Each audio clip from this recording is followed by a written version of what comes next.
Today we study about the structure of human sperm. As you know, sperm is formed by the process of the spermatogenesis. Sperm कैसा है? Male gamete है. कैसा होता है ये sperm? Motile और microscopic. Sperm की nature कैसी है? Motile and microscopic. फॉर्म कैसे होता है? By the process of by spermatogenesis.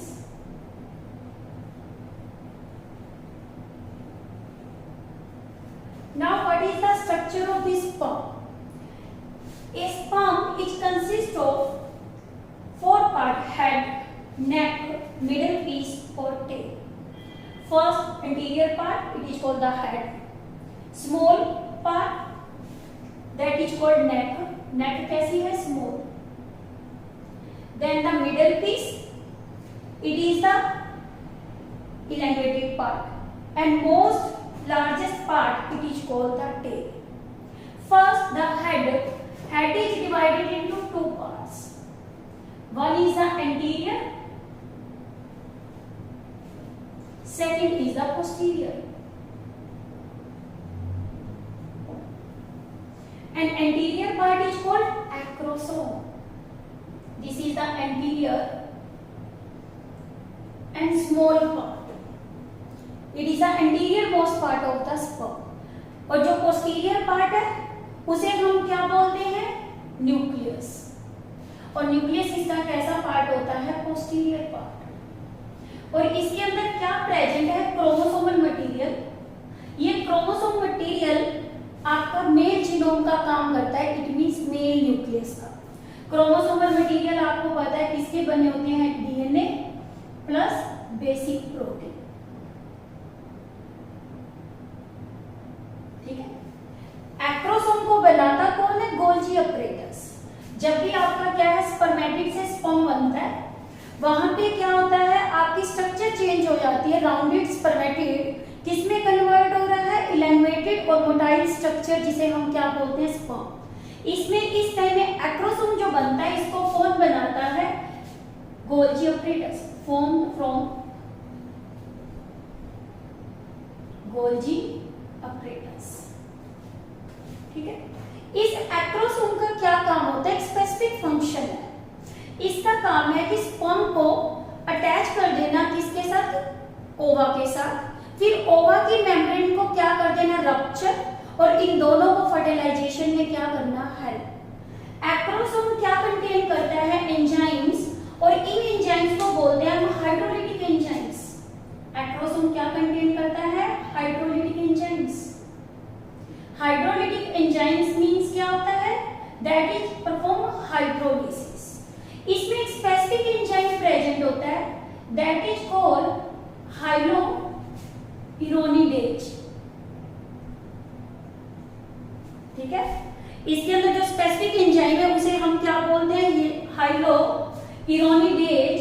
और ये वाला एंजाइम हाइलोइरोनिडेज किसका डेरिवेटिव होता है? फैट्स का डेरिवेटिव. मेन एंजाइम है hyaluronidase enzyme. This question is important from NEET point of view also. And Golgi apparatus forms the acrosome. This is also important. In addition to this hyaluronidase, it also include that is the zona lysin.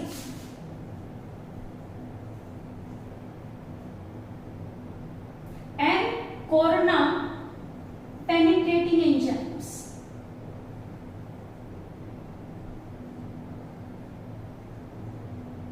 ठीक है. Mainly तो हम हाइलोइरोनिडेज की बात करते हैं कि इसके अंदर जो एंजाइम प्रेजेंट होते हैं उसे क्या बोलते हैं? हाइलोइरोनिडेज. और ये वाला एंजाइम आपका क्या? इसके अलावा जोना लाइसिन और कोर्ना पेनिट्रेटिंग एंजाइम. कलेक्टिवली इसे बोलते हैं स्पर्म लाइसिन, क्योंकि ये स्पर्म को ब्रेक करेगा और ओवा के साथ फर्टिलाइज करने में क्या करेगा? हेल्प करेगा. Nucleus posterior part. और ये कैसा होता है? Large part. मेल जीनोम को ये क्या करता है? कंटेन करता है, यानी इसमें male gamete. Now come to the second part, that is the neck. Neck is the short part which help in connecting the head with the middle piece. Neck consists of the centrioles.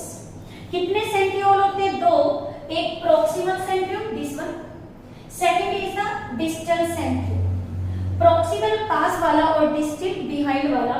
और proximal centriole कहां लाई कर रहा है? Posterior part of nucleus की concavity में। ये concavity बन गई, यहाँ पे ये लाई कर रहा है, ये क्या है? Proximal centriole.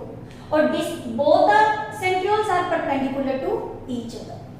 अब प्रॉक्सिमल सेंट्रियोल का क्या काम होता है? जैसे देखो फीमेल का ओवा है, उसके अंदर क्या है? सेंट्रियोल नहीं होता, वो अपने डिवीजन को कंप्लीट नहीं कर पाता, वो अपनी ग्रोथ को रोक लेता है सेकेंडरी oocyte स्टेज पे। जैसे आप कहते हो प्राइमरी स्पर्मेटोसाइट, फिर सेकेंडरी स्पर्मेटोसाइट, फिर स्पर्मेटिड, लाइक दिस। oogenesis में आपको भी पता है पहले प्राइमरी oocyte होता है, फिर सेकेंडरी oocyte है। सेकेंडरी oocyte को ओवा बनाना है। ओवा बनाने के लिए तो उसका डिवीजन अरेस्ट हो जाता है जब तक एक स्पर्म उसको आके टच नहीं करता। जैसे कि ये सेकेंडरी oocyte स्टेज है, इस oocyte स्टेज पे आके एक स्पर्म क्या करता है? इसको अप्रोच करता है। जैसे ही स्पर्म ने आके इसको अप्रोच किया तो इसने अपना सेंट्रियोल इसमें डाल दिया। ये क्या है? सेंट्रियोल किसके अंदर आ गया? oocyte में आ गया। इसने अपना डिवीजन क्या कर लिया? कंप्लीट कर लिया। पहले ये किसमें होती है? एनाफेज स्टेज पे होता है ये वाला। अब इसको ये किस में ले जाएगा? टेलोफेज में ले जाएगा, ठीक है। और यहाँ पे आपका क्या है? ये किसकी वजह से हुआ? आपका सेंट्रियोल, क्योंकि फीमेल गैमेट के पास सेंट्रियोल नहीं होता, यानी कि ये अपने फेज को क्या करता है? हर स्टेज सेकेंडरी डेवलपमेंट को कंप्लीट कर लेता है, सेकंड मियोसिस डिवीजन को। और जिसकी वजह से ये क्या बनाएगा? ओवा।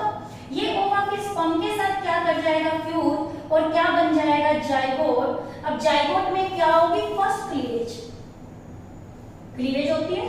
क्लीवेज में क्या बनता है? आपको पता है, एम्ब्रियो। तो इस केस के अंदर इसका रोल क्या है? एक तो क्या करना? सेकेंडरी oocyte की डेवलपमेंट को कंप्लीट करना, उसके मियोटिक डिवीजन को, यानी कि ये एनाफेज सेकंड से इसको कन्वर्ट करता है किसके अंदर? टेलोफेज सेकंड के अंदर। और इस केस के अंदर ये क्या काम करता है? प्रॉक्सिमल, ये इनिशिएट करता है फर्स्ट क्लीवेज इन जाइगोट, ठीक है। सेंट्रियोल को आपको पता है इसका अरेंजमेंट क्या होता है? 9+0 अरेंजमेंट। डिस्टल सेंट्रियोल का काम है क्या करना? आगे जाके स्पर्म की सेंट्रल एक्सिस बनाना।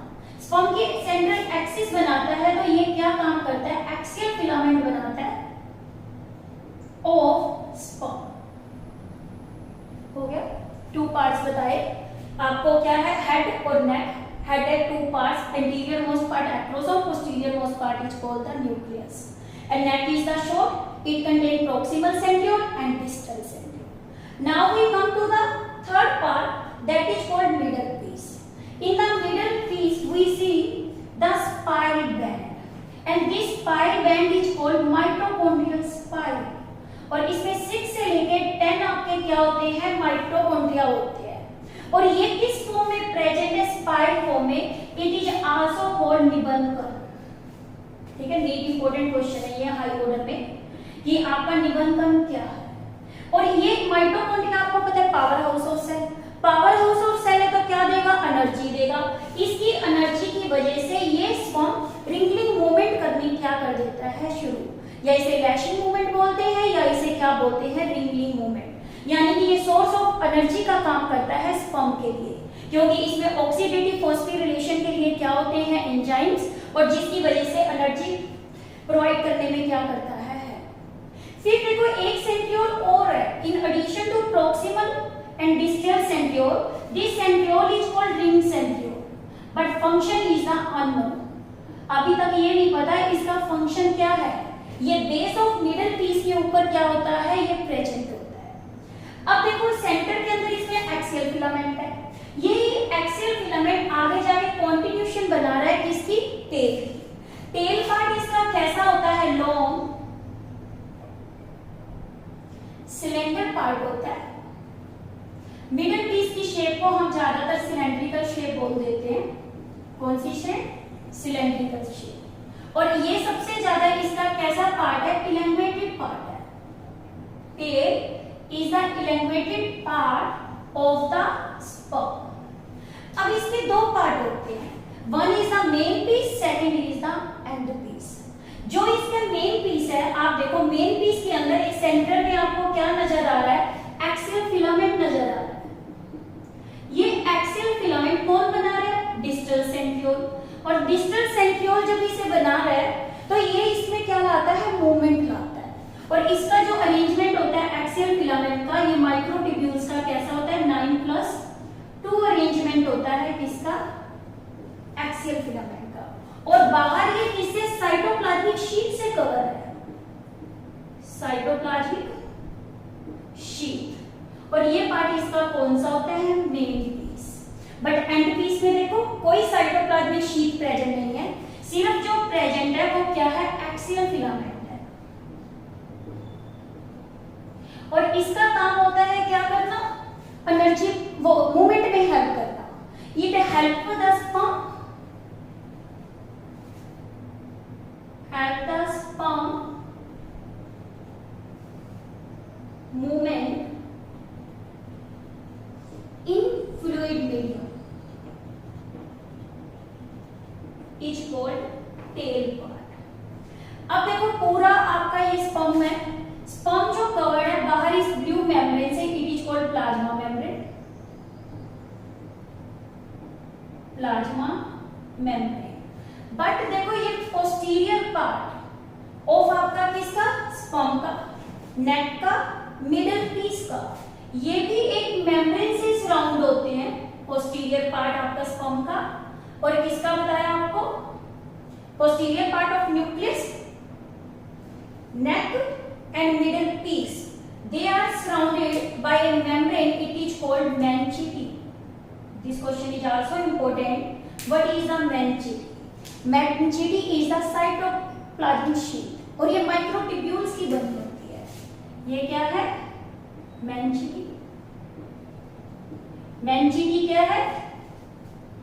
Cytoplasmic sheet. किसको कवर कर रही है? पोस्टीरियर पार्ट ऑफ न्यूक्लियस,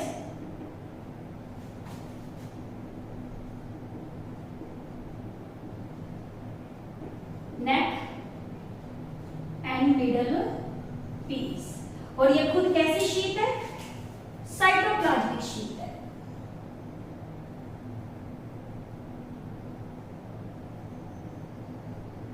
और ये बनी किसकी होती है? माइक्रोट्यूब्यूल्स की। ठीक है। जैसे ये एक स्पर्म रिलीज होता है, यदि ये विदिन 24 से 48 आवर में ये क्या हो गया? आपका कांटेक्ट में आ गया ओवा के, तो फर्टिलाइज हो जाएगा। यदि ये क्या है? आपका कांटेक्ट में आ गया, फर्टिलाइज नहीं हुआ, तो भी 24 से 48 आवर के बाद उसकी डेथ हो जाती है। ये डेथ क्यों हो जाती है? जो माइटोकॉन्ड्रिया स्पाइरल है ये एनर्जी दे रहा है, और इसकी सप्लाई जो होती है स्पर्म को, सप्लाई ऑफ एनर्जी कैसी होती है? लिमिटेड होती है। सप्लाई ऑफ एनर्जी कैसी है? लिमिटेड। सिर्फ कितने आवर्स के लिए? 24 से लेके 48 आवर तक। और इतने टाइम में ये फर्टिलाइज हो जाएगा तो हो जाएगा, अदरवाइज इसकी क्या हो जाती है? डेथ। फिर इसमें पावर नहीं होती किसके लिए? स्विमिंग के लिए, और ये डाई हो जाता है। This is regarding about the structure of the human sperm. In brief it consist of 4 part: head, neck, middle piece और tail. Head is the consist of 2 part, anterior small, posterior large.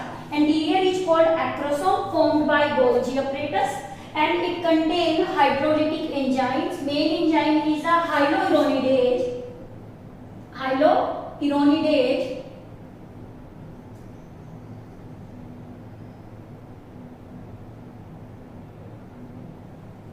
Hyaluronidase. ठीक है। और ये वाला enzyme,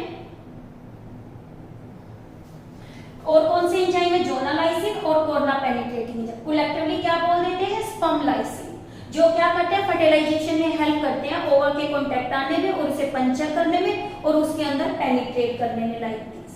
फिर बताया इसके अंदर न्यूक्लियस मेल गैमेट है जो फर्टिलाइजेशन में हेल्प करता है।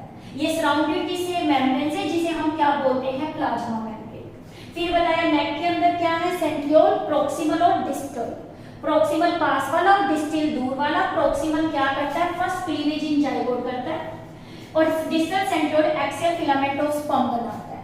फिर मिडल पीस आपको बताया, मिडल पीस सिलेंड्रिकल शेप है, इसमें माइटोकॉन्ड्रिया का मेन स्पाइरल प्रेजेंट है, और ये इसे क्या बोलते हैं? निबंधन। इसमें एंजाइम्स है किसके लिए? Oxidative phosphorylation, as you know, mitochondria powerhouse of cell, it provides the energy for the swimming of the sperm. इसकी वजह से स्पर्म कैसी मूवमेंट करता है, रिंगलिंग मूवमेंट करता है। कितने स्पर्म इसको मिलकर बनाते, सॉरी माइटोकॉन्ड्रिया बनाते हैं, 6 से 10। At the base of the middle piece एक सेंट्रियोल और है जिसे रिंग सेंट्रियोल बोलते हैं, इसका फंक्शन अब तक पता नहीं है। फिर देखो जो पोस्टीरियर पार्ट ऑफ न्यूक्लियस, फिर इसके बाद नेक और मिडल पीस एक मेम्ब्रेन से क्या होती है, सराउंडेड होती है, ये रेड वाली मेम्ब्रेन जो इसमें दिखाई है। और इस मेम्ब्रेन को हम क्या बोलते हैं, मेंचिटी। क्या बोलते हैं इसको, मेंचिटी। और ये कैसी है, साइटोप्लाज्मिक शीट है और ये माइक्रोट्यूब्यूल्स की बनी होती है और प्रोटेक्शन देने में क्या करती है, हेल्प करती है। फिर आता है टेल। टेल लॉन्ग और सिलेंडर और कैसा है, इलेंगुएटेड पार्ट है।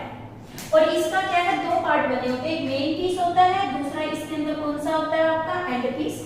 मेन पीस के अंदर सेंट्रल साइटोप्लाज्मिक शीट है और आउटर मोस्ट लेयर जिसे हम क्या बोलते हैं, सेंट्रल तो सॉरी एक्सियल फिलामेंट, और बाहर कवरिंग किसकी है, साइटोप्लाज्मिक शीट की, और इसे क्या बोलते हैं, मेन। और एक्सियल फिलामेंट्स में अरेंजमेंट कितना होता है, 9+2 माइक्रोट्यूब्यूल का होता है। और एंड पीस होता है, इसमें सिर्फ एक्सियल फिलामेंट होता है, बाहर कोई भी साइटोप्लाज्मिक शीट नहीं है। और इस टेल का काम होता है कि इसकी मूवमेंट में क्या करना, हेल्प करना, और मूवमेंट के लिए एनर्जी प्रोवाइड करने का काम किसका होता है, मिडल पीस का। This is regarding about the structure of the human sperm.